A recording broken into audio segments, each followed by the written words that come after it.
દ્વારકાધીશ મિત્રો કેમ બધા મજા આ સાથે ફરી એક નવો વ્લોગ ચાલુ કરું તમારું બધાનું સ્વાગત છે. આપણે ગામમાં સહી પરસોત્તમ મહિનાના થોડા ઘણા દિવસો છે જે પરસોત્તમ મહિનાની અંદર આપણે ખબર છે બધા ધર્મને આ રીતે બધા કાર્ય સારા અને ધર્મને કામ કરતા હોય. બેન દીકરીઓને જમાડવાનું, નાના નાના છોકરાઓને જમાડવાનું, કોઈ ગાયોને નિરણ આપતા હોય, કોઈ પંખીને ચારો આપતા હોય અને કોઈ વૃદ્ધાશ્રમ છે કે અનાથ આશ્રમ છે એમાં ઘણા બધી એવી પ્રસાદીને એવું આયોજન કરતા હોય. તો એવું જ એક અમારા નાનકડું એવું ગામ છે સેવંતરાની અંદર એક ટૂંકમાં એવું આ ગ્રુપ છે. આ ગ્રુપ દ્વારા આયોજન કરેલું છે એ આપણે કેવી રીતનું છે શું છે એ હમણાં થોડોક સમયની અંદર અમારા ગામના જે બ્રાહ્મણ છે ખોડીદાસ મહેતાના મુખ્યથી આપણે સાંભળશું હમણાં 2 જ મિનિટની અંદર. અત્યારે હે ને જે આવું કંઈક આયોજન છે દાબેલીનું.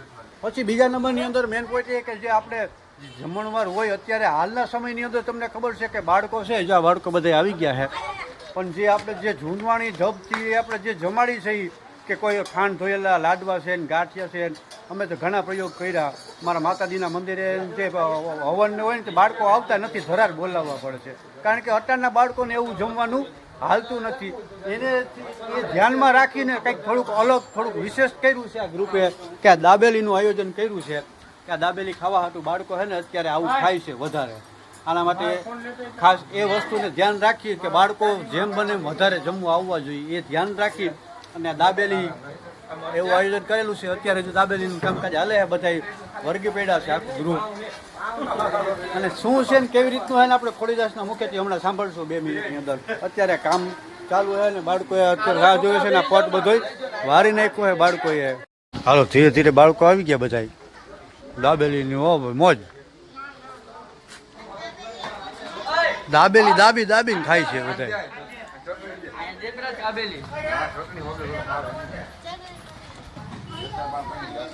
બધા પીઠ છે જો ભેગી ચટણી પણ એમ છે ભાઈ.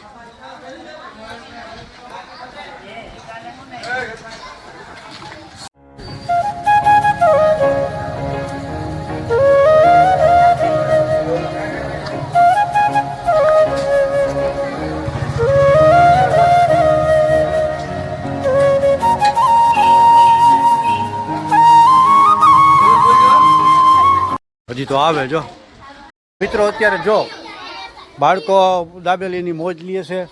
ઘણા બધા આવી ગયા, ઘણા બધા જમીન વયા ગયા છે અને ઘણા બધી બાળકો નાની બાળાઓ હજી આવે છે. આપણે આમાંથી કોઈ પણ એક બાળકને લઈ લઈ અને પૂછી કે ભાઈ વધારે જમવાની મજા કેમાં આવે. જમવામાં ટૂંકમાં ઘણી જગ્યાએ આપણે લાડવા ને ઢેપલા ને ચણા ને એવું બધું હોય તો આપણે ભાઈ શું ભાઈ તમારું નામ થોડુંક ઊંચેથી બોલો. ધ્યાન. તો ઘણી જમવા તમે બાળકો જાતા જ હો બરાબર. વધારે પડતું જમવામાં શું હોય અહીંયા દાબેલીનું આયોજન કર્યું છે કંઈક અલગ બનાવ્યું છે તો મજા આવી જમવાની મજા આવી પેટ ભરીને ખાધું. તો લાડવાને એના કરતાં આ હોય દાબેલીને એવું ફૂડ તો મજા આવે.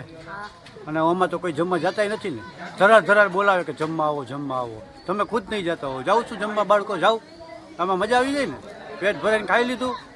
તમારું શું કેવું છોકરાઓ મજા આવી આમાં? મજા આવી ને ભાઈ?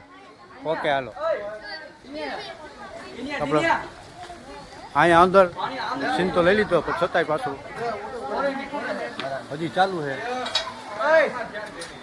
આવતા જાય છે ધીરે ધીરે આવતા જાય છે, જમતા જાય છે, જાતા જાય છે, બીજા નવા બાળકો આવતા જાય છે.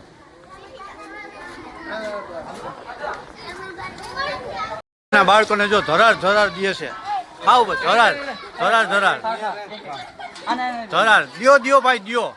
ધરાર થી એમ ધરાર ખવડાવો ખાવ.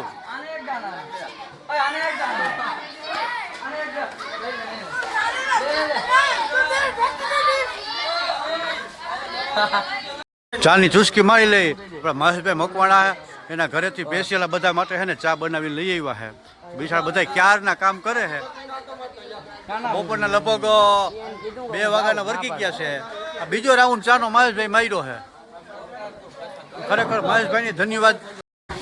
ભાઈ આપણે આની સેવા જોરદાર છો. બધો ગ્રાઉન્ડ ને બધું વાયરવાની જોરદાર સેવા એમ. બીજો બાળકો આવે જ છે. પછી બીજા નંબરની અંદર આપણે વાત કરી હતી કે આપણે ખોડીદાસ મહેતા છે એની પાસેથી આપણે થોડું જાણશું કે શું આયોજન ને કેવી રીતે છે. તો ખોડીદાસ મહેતા મહાદેવ જય શ્રી કૃષ્ણ. રમેશભાઈના સબસ્ક્રાઈબરો ભાઈઓ બહેનોને આપ સર્વને જણાવતા ખૂબ આનંદ થાય કે આ પરમ પવિત્ર પરસોત્તમ માસે બટુક ભોજનનું આયોજન કર્યું છે અને ગામના તમામ યુવાનોને સાથે રાખી, બાળકોને સાથે રાખી અને આ એક ભવ્ય કાર્યક્રમ કર્યો છે, જેથી કરી અને ગામની અંદરમાં એકતા પણ વધે અને પ્રભુની કૃપા પણ બધા ઉપર વરસતી રહે. અમારો ઉદ્દેશ એક એવો જ છે કે બાળકોને જે ભાવે એ જમાડવું જોઈએ. એટલે બધા બાળકોને દાબેલી અને ફાસ્ટ ફૂડ વધારે ભાવતા હોય, એથી બધા મિત્રોએ નક્કી કર્યું કે દાબેલીનું આયોજન કરીએ. તો દાબેલીનું આયોજન બધા મિત્રો મળી અને કર્યું છે. એમાં અમારે આ અન્નપૂર્ણા ફરસાણવાળા રમેશભાઈ અને મનીષભાઈ, એમ જ અમારા દિનેશભાઈ તેમજ બધા મિત્રોનો ખૂબ મોટો સાથ સહકાર છે. આ દુનિયામાં પૈસા આપવાવાળા તો ઘણા છે જગતમાં, પણ શ્રમ કરવાવાળા કોઈ હોતા નથી, સેવા કરવાવાળા કોઈ મળતા નથી. પણ અમારું આયોજન એવું હતું કે અમે બધા જ ભેગા મળી અને આવું બધું બનાવીએ અને બાળકોને જમાડીએ, જેથી કરી અને એકતા, ભાવ, પ્રેમ અને લાગણી વિશેષ કરીને વધતી જાય. તો આ રમેશભાઈના યુટ્યુબના ચેનલના માધ્યમથી આપ સર્વ નિહાળજો અને અમારો આ વિચાર છે વિશેષ કરીને આગળથી આગળ ફોરવર્ડ કરતા રહેજો. અસ્તુ. જય શ્રી કૃષ્ણ. જય દ્વારકાધીશ. મહાદેવ. બીજા નંબરની અંદર કે ભાઈ જે શ્રમ કરતા હતા અંદર, જે આ તો જમવાડવાનું ચાલો બધા ગમે ગાય ફટાફટ જમાડી દઈએ, બાળકો 10-15 મિનિટમાં જમીને વયા જાય.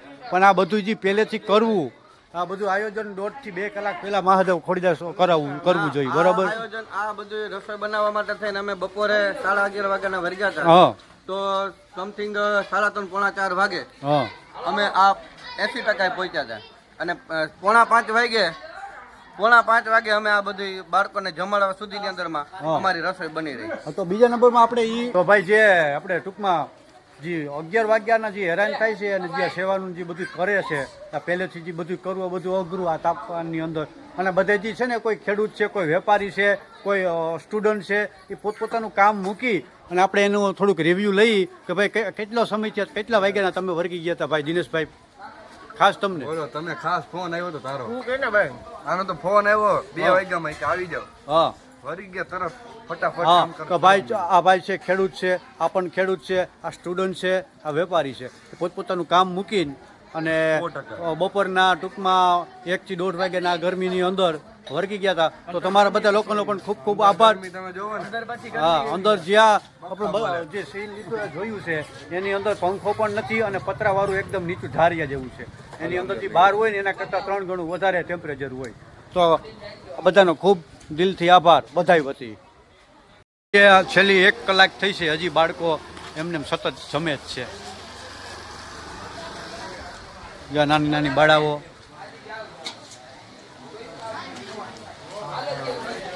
જો હજી એક વખત રિવ્યૂ તમને લઈ દઉં. ચાની અંદર પંખો બંખો કાંઈ નથી. આ ગરમીની અંદર, જોરદાર ગરમીની અંદર બપોરના 1 વાગ્યાના બધે વર્ગી ગયા છે.